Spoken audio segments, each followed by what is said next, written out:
Welcome, everyone, to episode 14 of Talk Exchange. Today, we have with us Aaron Bortz, who is the president of the Perrysburg, Ohio chapter, and he's going to offer some advice on membership, fundraising, and service. As a very successful entrepreneur and chapter president, Aaron offers some really great insight into all of these topics. So we hope you enjoy today's episode. And as usual, if you ever have any questions or comments, contact us at the national headquarters, and we will be sure to include those into some of our future episodes. Always looking to improve, and we really want to make sure that this show is something that all of our members enjoy and they get a lot of value from. So again, send us your feedback. We'd love to hear it. On to the show.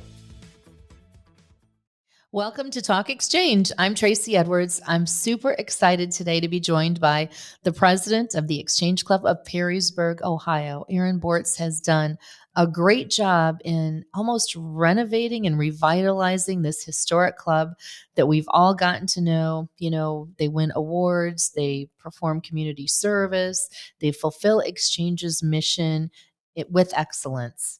And you're now serving as the president. Welcome, Aaron. I am. Thank you. And thank you for having me and the kind words that you said. I appreciate that. Absolutely. So tell us a little bit about how your journey in Exchange started. How did you get connected with this awesome club to begin with?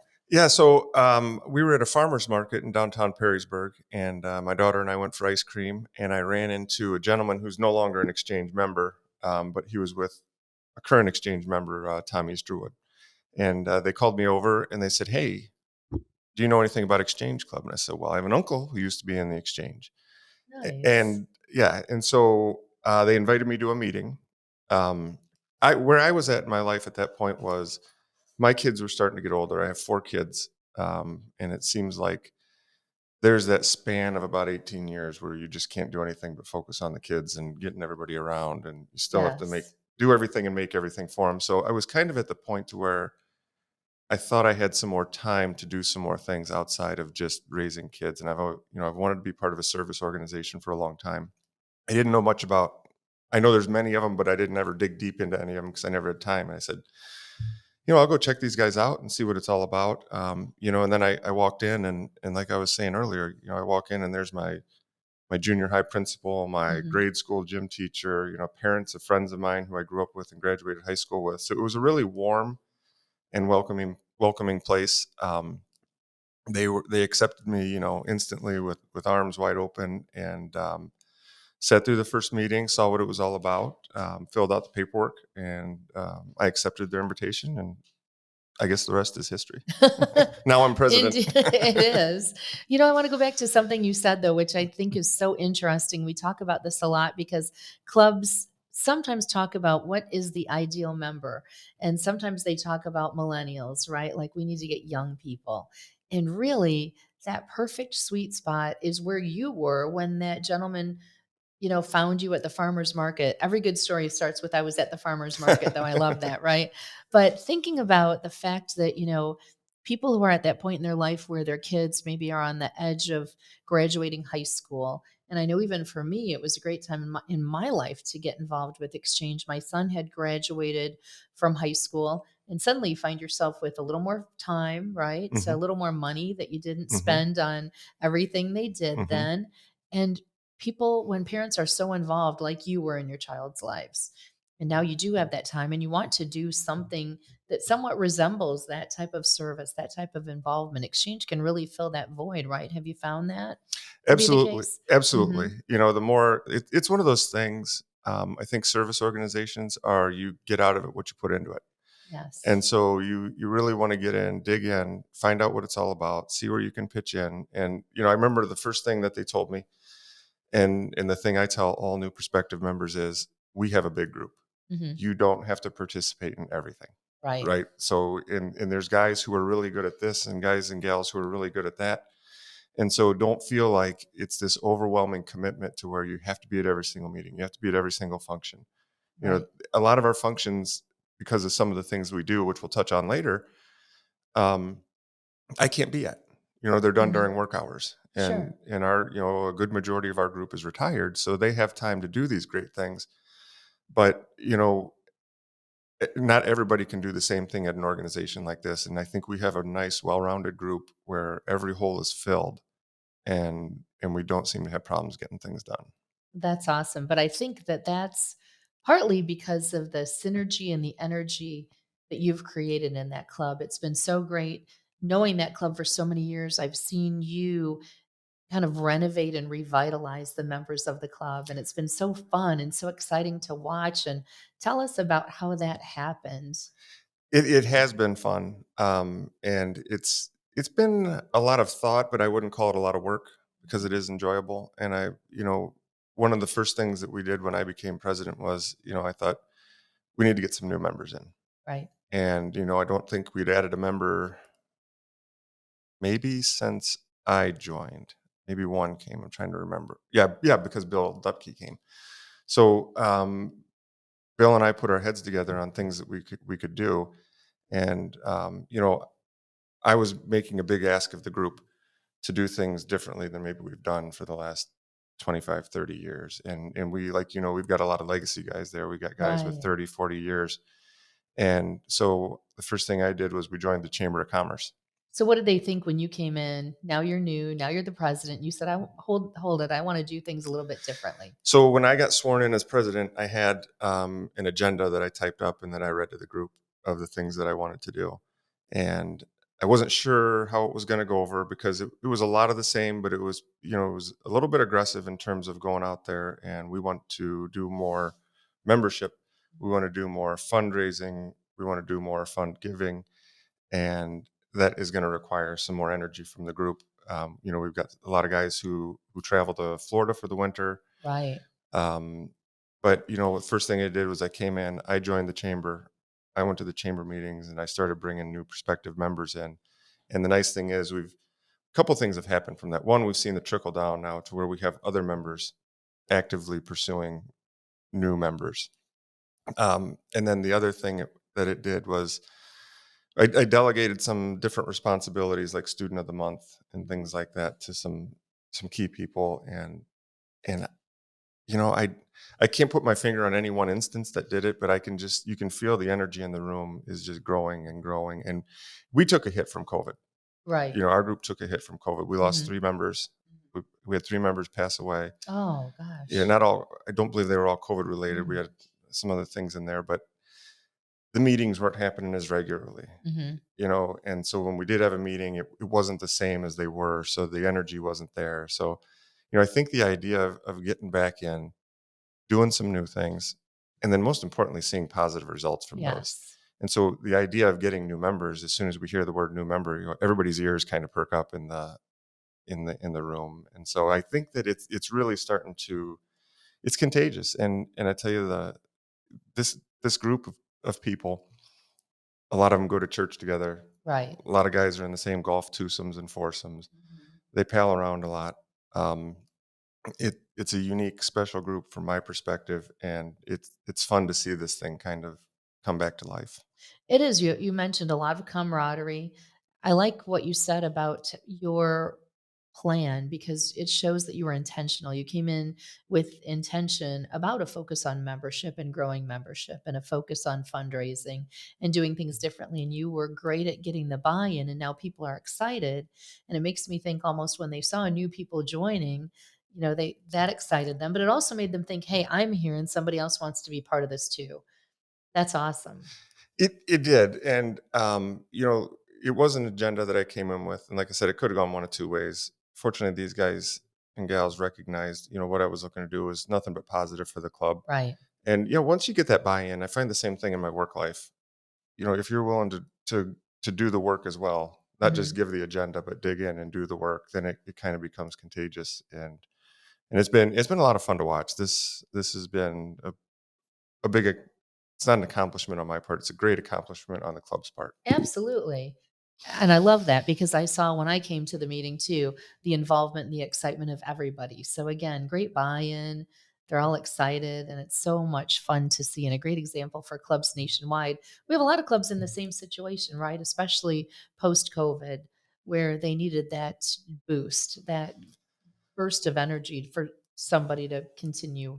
Yeah, and I want to add one more thing. When the meeting you came to, a couple things. One, if we could bottle what you say and how you say it, we would never have a problem getting Aw, membership, right? And then number two, I think us being so close to national headquarters. I know it's not mhm, feasible for every group in the right. country, but anybody who's out there listening in the exchange world, more involvement with headquarters is a good thing Well, because absolutely, and I appreciate that, and, I'm just saying they may not be close in proximity, but they can always reach us via Zoom, via the phone. yeah, you don't have to Mhm. be close in this day and age to take advantage of the resources that are there. And I honestly look at, I guess I can kind of pinpoint a moment when it really started to turn. And I do think it was when our club made the trip to headquarters and had the luncheon. And because we all tend to live in our own little worlds, and our own perception is our own reality. When they got in, and I think they saw the history of the Exchange Club, who the past members were, we got past presidents and some of these Right. other people that have been involved in the exchange, and it kind of refocuses your mission, and it gets you recentered back on what the club is, what it's about, and why we're all there. Well, you're right. It's interesting working at a place where there is so much history, right? Walking to our offices and you see the wall of presidents, and these people go back. And I always think about our founder, Charles Berkey, founded Exchange almost 112 years ago. When he did that in Detroit, can you imagine if he knew that now, we have more than 630 clubs and more than 18,000 members in all these states. And it's amazing because you take that history combined with a model that we've modified to make it relevant in today's society. That's a huge accomplishment, and it speaks volumes about all of our clubs and all of the resources we can offer those clubs. Yeah, and I think that's a big part of it is staying current as an Yes. organization in a very fast changing world, and Hmm. also in a world where you don't have as many people worried about other people. And the service organization thing, I think we had an increase in membership this year, and I think most other Yes, service clubs were down. that's right. So that's a testament to again what's available resource wise for us on our own, yet also with headquarters and being able to take advantage of everything you guys offer. Well, absolutely. And it's cool too when you're connected to a club, you really see that people do want to get involved, right? Like I've heard you say that you go to these Chamber of Commerce meetings and you're able to get people to a club meeting. So many times we hear people don't want to join, people don't want to get involved, but really, you know, there are so many people, right? And to generalize it and say, well, this person or two that I asked didn't want to get involved. But there's a whole group of people out there that do. And the nice thing is I've talked to maybe a dozen people at the chamber meetings, and every one of them's positive, every one of them's a candidate. It's sometimes it's not now, Yes. again going back to the sweet spot. It's the people who have the time, and the young families doesn't always work out sometimes for them, Mhm. but they're on the hit list. It doesn't mean no, it just means not now. And there's Exactly. still a lot of conversations to be had at the chamber meetings. So we're very very optimistic. And going back to speaking earlier about kind of my agenda and where we were going with it, I knew if we could just increase membership and get some new people in there. Um, we've had a lot of diversification with our new members too. I Yes. think all but one has been female, Mhm. in a male dominated group. Before that we only had a couple of females in the organization. So it's been that's been a big part of it. So my thought was if we could just get some new membership in, then we can start working on the other stuff and it'll all fall into place. We'll get some new minds, some fresh bodies, some people who can take some more action. Absolutely. And it's working. And it's working. And I got to tell you, our group has embraced it because we're an established group. There's a lot of knowledge in that room. There's a lot of experience, a lot of wisdom. These guys have been doing this for a long time, and there's so much to learn from these guys that the new folks and myself included, you could still fill a warehouse with stuff I don't know about the Exchange Club, right? I'm not the end all be all. I'm just getting started. I don't have any plans of quitting anytime soon, Good. and I don't think you ever know it all in the Exchange Club. Well, you're right. And, given that, where do you see what's next? What's next for the club before June 30th, the end of this fiscal year? And then the coming year, you talked a little bit about that. And even, 3 years down the road, now that the club has achieved this momentum and this excitement, where do you see it going from here? what I see in terms of what's next, I'm kind of looking to see, okay, who are we going to line up for the next few years, right? The Yes. succession plan, who's going to come in, who's going to be the next leaders of the club. I really want to continue to keep membership growth strong. If we can pick up a few more members before June 30th, that's kind of the goal. I think our next step then is, so when I came in, my agenda had 3 points. It was, membership, fundraising, and then new places to give. And Nice. we do quite a bit Mhm. of giving, but I think there's some other things. One of our big goals this year is to implement the ACE Award, Great. because we're in Perrysburg, Ohio. Student of the month, these guys that come in never cease to amaze me. I mean, it's every one of them. It's 4.0, 4.5. Going to be Yes. a surgeon. We got a kid come in who's going to be a rocket scientist. Mhm. It is impressive, right? But there's that other side of it too, where these ACE Awards. Yes. Um, I guess for those listening who don't know, it's where you find someone who's overcome a bunch of challenges and really made something of themselves. And there was a turning point in their life where they could have gone one way, but they went this way, and they've crawled out from whatever it was that they were having issues with. And so we approached our contact at the schools with this idea. Well, first we had a couple members raise their hand and volunteer who think it was an excellent idea. Awesome. No surprise, they're former educators, Right. and Mhm. it's a great fit for them. We've got a great relationship with the dean of students at Perrysburg High School. And as soon as we brought this up to her, she was like, "I got 6 people in mind right now." Wow. Yeah. There's a need. So we've got a gentleman in the club who's researching this and figuring out how to best implement it. We would like to get that going probably at the beginning of next school year, Mhm. so we can start fresh with that. And then, so that's one of the accomplishments that we want to get this year is add that in as well. And that's a great addition for every club. And your club will enjoy just, meeting those people and nurturing. And sometimes those turn into just lifetime relationships, right? Because you'll want to follow that student's journey, continue to be there to be mentors and to Yeah. provide assistance. It's a beautiful relationship. And that candidate will also have the opportunity to potentially be considered for a district award and for the $15,000 national award. Yeah, exactly. Mhm. And in the same vein of all these things is we're creating a list of all of our former students of the month. Nice. And so we're going to try and get in contact with several of them. We're working with the Perrysburg Messenger, the local newspaper, Mhm. to dig through the archives and find out who all these guys were. And we would like to have a couple of them come back and talk to us and do kind of a where are they now? Yes. You know, Yes. how did it go? Because at 18 years old, we all got a plan, we think, and then real life kind of hits you upside the head sometimes, and you got to kind of. It'll be really neat to see where some of these kids go, because, like I said, we get some really really bright people come through there. Well, that will be neat, and it'll also be cool when they reflect on what it meant to them to be recognized by the Exchange Club and bring that all Yeah, together. it's so interesting because some Mhm. of these kids come in and we give them an opportunity to speak, and some of these kids, just their communication skills, they knock it out of the park. Yes. Like I said, our group really takes an interest. There's always a fight to sit at the table with the student of the month families for dinner. So Definitely. yeah. Aaron, I've had the pleasure of getting to know you. You are a busy person. More than that, you're a productive person. You make a lot of things happen. How do you balance it all? Tell us what that looks like, because you're involved in different aspects of community service. You get involved in the community. You have a lot going on in your personal and professional life. How do you do it all? And to the people who say they're too busy to get involved in a service club, what do you say to them and how do you do it? That it's funny. Because I get asked this at work a lot too, because I'm running two separate businesses out of one small office. We just opened a warehouse, and a business associate of mine who I work with quite often, he said, "How do you do this?" I said, I literally have to prioritize every single morning, right? Sit down, and I know who my top customers are. This is work related, but then this kind of bleeds down to everything. I know who my number one customers are. I know who needs answers right away. No exception. They get first come, or they get first dibs.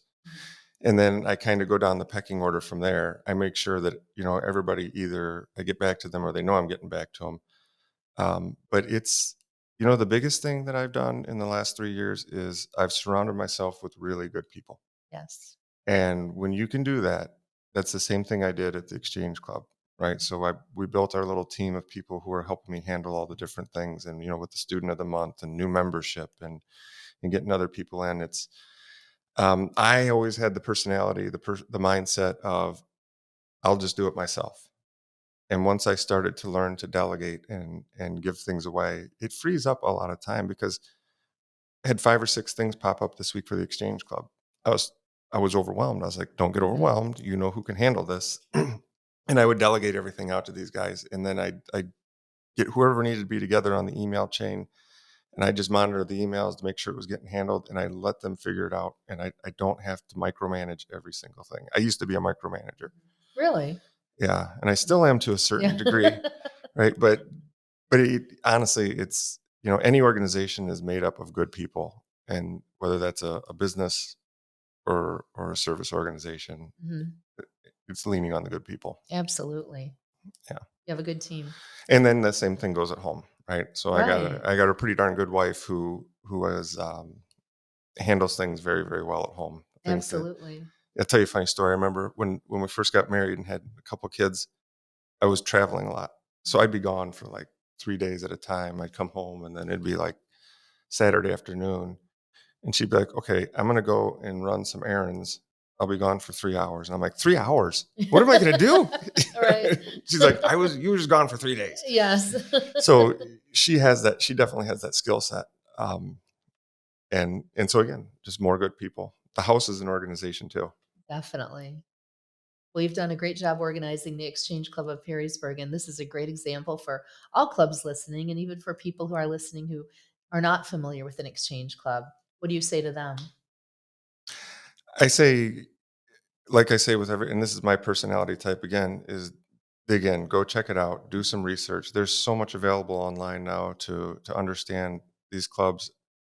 You know, there's a lot of different options. The Exchange Club might not be right for 100% of the people, but maybe one of the other service organizations are. But like we were talking earlier, service organizations need to get my generation and the younger generations interested. There's always time. I will say this to anyone listening who doesn't think they have time.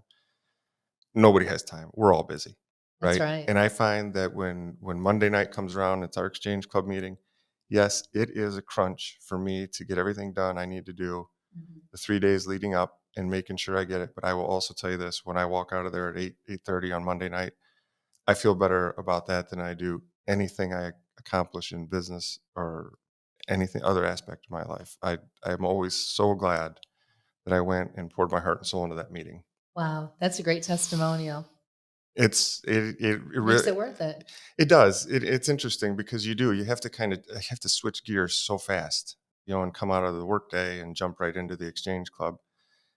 And I'm kind of glad we have this little half-hour cocktail hour before dinner, because Yes. it lets you kind of unwind for a minute and Right. start to get into the mode of Exchange Club, and you start having the conversations and Mhm. making sure all the T's are crossed and the I's are dotted for the meeting, and I got the spelling and the pronunciation of the student of the month right. But it's just those moments that you just start to switch the gears and you get involved, and as soon as as soon as you ring the bell, you forget about everything else in the day, and you focus on the Exchange Club. Well, that's awesome, and it makes me think that is an outstanding model, because you go in and you have some fellowship, get to reconnect with people, and relax a little bit, and then go into the business of exchange. You do, and we've got a great setting. We're at the Perrysburg, the Cariner Club there in Perrysburg. Yes. It's an old hunt and polo club, and it's just got a really nice, warm, relaxed setting, Mhm. and you can't really walk in there and be in a bad mood.